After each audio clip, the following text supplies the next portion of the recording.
Hi, I'm Sara from sewingmastery.com, and if you've reached this video, we have not finished filming all the videos for the Pfaff Ambition 610 sewing machine.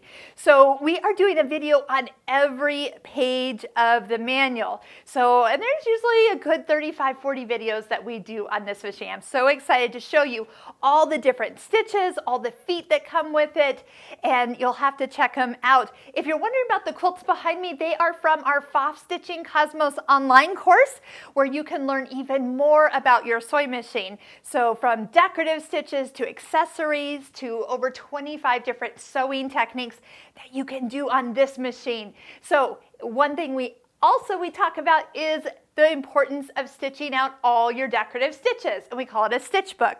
So there's a link below this YouTube video where you can get started with a free class of how to stitch out your stitch book and get more acquainted with your new machine.